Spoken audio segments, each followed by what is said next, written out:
Hello दोस्तों, आज के वीडियो में हम कक्षा 12वीं के हिंदी दिगंत भाग 2 के 50 टॉप एमसीक्यू करवाने जा रहे हैं। तो बिना किसी देरी को चलते अपने क्लास को स्टार्ट करते हैं। यहाँ हमारा फर्स्ट क्वेश्चन क्या है? बातचीत शीर्षक निबंध के निबंधकार कौन है? तो इसका करेक्ट ऑप्शन क्या होगा? बालकृष्ण भट्ट।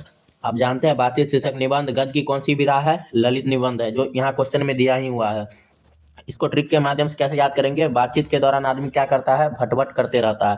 तो यहाँ लेखक के नाम में खुद जुड़ा हुआ है बालकृष्ण भट्ट। चलते अपने नेक्स्ट क्वेश्चन की तरफ। हमारा नेक्स्ट क्वेश्चन क्या है? उसने कहा था कहानी का नायक कौन है? तो आप जानते हैं उसने कहा था कहानी का मुख्य पात्र कौन है? लहना सिंह। और उसने कहा था कहानी को किसने लिखा था? तो चंद्रधर शर्मा गुल्लेरी। यह कहानी कब लिखा गया था? तो 1915 ईस्वी में।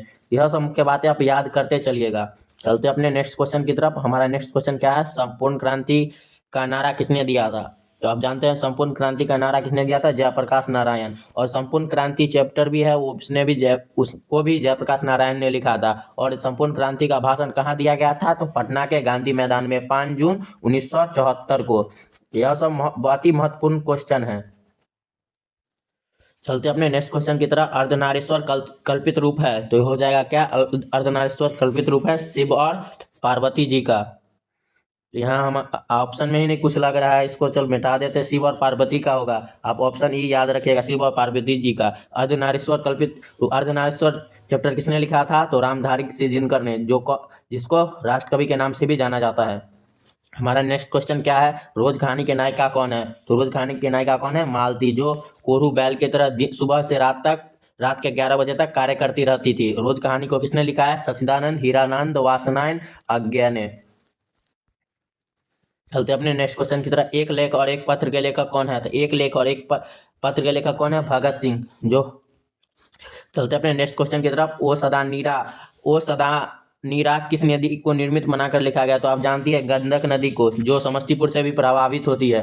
चलते अपने नेक्स्ट क्वेश्चन की तरफ। सिपाही की माँ एकांकी के लेखक कौन है? तो सिपाही की माँ एकांकी के लेखक कौन है? मोहन राकेश। चलते अपने नेक्स्ट क्वेश्चन की तरफ। प्रगीत और समाज किस विधा की रचना है? तो यह हो जाएगा हमारा आलोचनात्मक निबंध।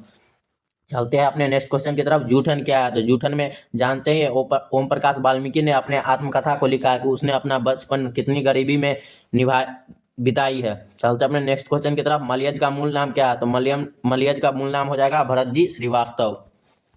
चलते अपने नेक्स्ट क्वेश्चन की तरफ। त्रिच कहानी के कहानीकार कौन है? तो त्रिच कहानी के कहानीकार कौन है? उदय प्रकाश। देखिए प्रकाश जो होता है ना, वो तिरछा आपतित होता है, तो समझ जाइए उससे क्या। त्रिच का लेखक कौन गया? उदय प्रकाश।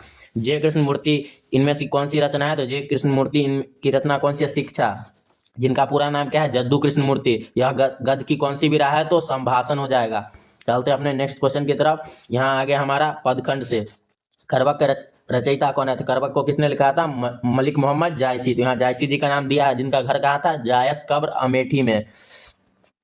तो चलते अपने नेक्स्ट क्वेश्चन की तरफ। हमारा नेक्स्ट क्वेश्चन क्या? सूरदास किस धारा के कवि है? तो सूरदास जी किनकी भक्ति करती थी? कृष्ण जी की। तो ये कौन से धारा हो जाएगा? कृष्ण सही धारा के। चलते अपने नेक्स्ट क्वेश्चन की तरफ। तुलसीदास का मूल नाम क्या है? तुलसीदास का मूल नाम क्या हो जाएगा? राम बोला। चलते अपने नेक्स्ट क्वेश्चन की तरफ। छप्पा के लेखक क्या है? तो छप्पा के लेखक कौन हो जाएगा? नावादास। छप्पे इसका ट्रिक क्या हो जाएगा? छप्पे यानी कि छप्पर में क्या हो रहा था? नावादास का नाक यानी नाक सट रहा था। चलते अपने नेक्स्ट क्वेश्चन की तरफ। भूषण को भूषण की उपाधि किसने दी? तो आप जानते हैं सोलंकी राजा रुद्रसेन ने, यानी कि करेक्ट ऑप्शन हो जाएगा ऑप्शन सी। चलते अपने नेक्स्ट क्वेश्चन की तरफ। तुरुम कोलाह कला में किसकी रचना है? तो वह हो जाएगा अपने जयशंकर प्रसाद की रचना। कमायनी भी इन्हीं की रचना है। भी बहुत ही अति महत्वपूर्ण प्रश्न है कि कमायनी को किसने लिखा था। शायद इनकी कमायनी की रचना जयशंकर प्रसाद ने किया था 1936 ईस्वी में। चलते अपने नेक्स्ट क्वेश्चन की तरफ। पुत्र वियोग कविता की कवित्री कौन है? तो आप जानते हैं पुत्र वियोग कविता की कवित्री कौन है? सुभद्रा कुमारी चौहान, जिसमें उसने अपने पुत्र को खिलौना से तुलना किया, जिनका इनका पुत्र बचपन में ही खो जाता है, यानी कि मर जाता है। चलते अपने नेक्स्ट क्वेश्चन की तरफ। शमशेर बहादुर सिंह को क्या कहा गया है? तो शमशेर बहादुर सिंह को क्या कवियों के कवि कहा गया? ये आप फिक्स की याद रख लीजिएगा, 2026 में आएगा ही ये क्वेश्चन। चलते अपने नेक्स्ट क्वेश्चन की तरफ। हमारा नेक्स्ट क्वेश्चन क्या है? जन जन का चेहरा एक। जन जन का चेहरा एक का रचनाकार कौन है? गजानन माधव मुक्ति बोध। चलते अपने नेक्स्ट क्वेश्चन की तरफ। अधिनायक शीर्षक कविता किस पुस्तक से ली गई? तो यह हो जाएगा हमारा आत्महत्या के विरोध। इस अधिनायक चैप्टर में क्या हो रहा है? अभी जो कुशासक लोग शासन कर रहे हैं, इसी में के बारे में बताया गया, जिसमें एक हरचना गरीब व्यक्ति रहता है। चलते अपने नेक्स्ट क्वेश्चन की तरफ। प्यारे नन्हे बेटे कविता में लोहा किसका प्रतीक है? तो ये हो जाएगा कर्म का। देखिए प्यारे नन्हे बेटे लेखक का लेखक कौन है? तो विनोद कुमार शुक्ल, याद रखिएगा। चलते अपने नेक्स्ट क्वेश्चन की तरफ। हमारा नेक्स्ट क्वेश्चन क्या है? हार जीत कैसी कविता है? तो आप जानते हैं हार जीत कैसी होगी? गद्य कविता है। चलते अपने नेक्स्ट क्वेश्चन की तरफ। गांव का घर कविता के कवि कौन है? तो गांव में क्या पाया जाता है? ज्ञानी लोग पाया जाता है, यानी कि हो गया ज्ञानेंद्र पति। चलते अपने नेक्स्ट क्वेश्चन की तरफ। हमारा नेक्स्ट क्वेश्चन क्या है? देखिए हिंदी व्याकरण से आ गया, वो भी क्या? व्यंजन संधि से। हिमालय शब्द का संधि विच्छेद क्या होगा? तो हिमजोर आलय। चलते अपने नेक्स्ट क्वेश्चन की तरफ। लंबोदर कौन सा समास है?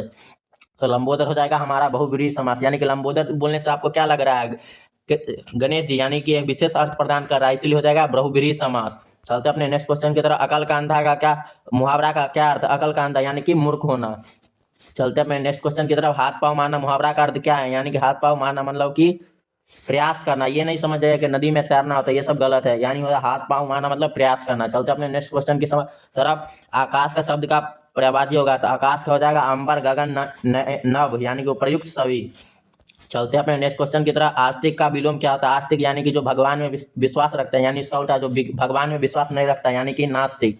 चलते अपने नेक्स्ट क्वेश्चन की तरफ। सच्चिदानंद का संधि विच्छेद क्या है? तो देखिए सच्चिदानंद का संधि विच्छेद होगा सत प्लस चित प्लस आनंद, या सच्चिदानंद, याद रखिएगा ये।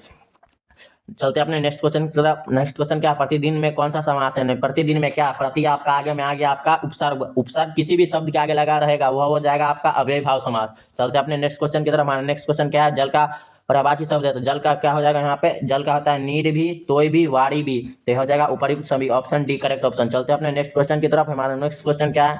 सुंदर का पर्यायवाची है, तो सुंदर यानी कि जो अच्छा लगता है, यानी मनोहर हो जाएगा इसका पर्यायवाची, जो मन को हर लेता है। चलते अपने नेक्स्ट क्वेश्चन की तरफ। आलसी का विलोम क्या है? विलोम मतलब कि उल्टा, आलसी मतलब जो कि कोई भी काम करना नहीं चाहता है, तो इसका हो जाएगा क्या? परिश्रमी।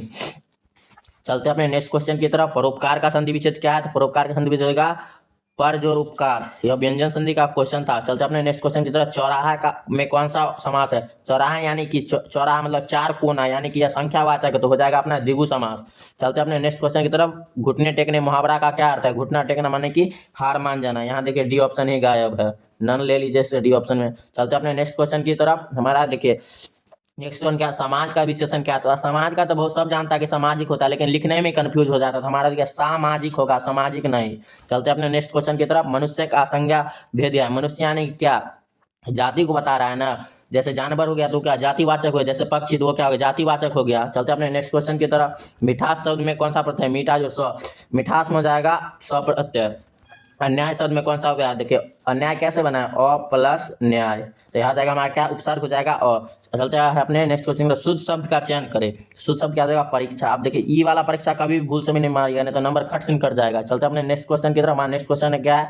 आगमन में कौन सा उपसर्ग होता है? आगमन क्या? आ प्लस गमन, यानी कि उपसर्ग होता है। उपसर्ग कौन होता है? शब्द के आगे लगता है जो आ हो गया। चलते अपने नेक्स्ट क्वेश्चन की तरफ। देवता का लिंग निर्णय करें। देवता कौन हो जाएगा? तो याद क्या? देवता बोलने से सबको याद क्या आता है? शंकर जी। शंकर जी यानी कि पुल्लिंग।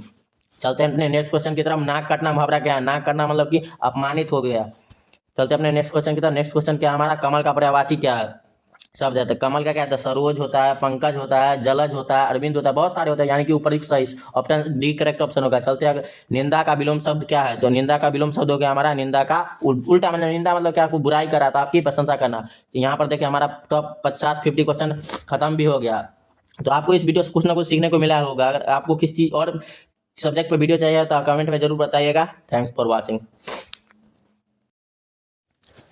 प्रश्न संख्या 37 को पुनः देखते हैं कि आलसी का विलोम क्या होता है। तो आलसी का विलोम होगा उद्यमी और परिश्रमी दोनों, यानी हमारा करेक्ट ऑप्शन क्या हो जाएगा? ऑप्शन घ। उस समय मेरे से थोड़ा गलती से ऑप्शन सी मरा गया था, तो उसके लिए मैं माफी चाहता हूँ। मिलते हैं फिर किसी नेक्स्ट वीडियो में।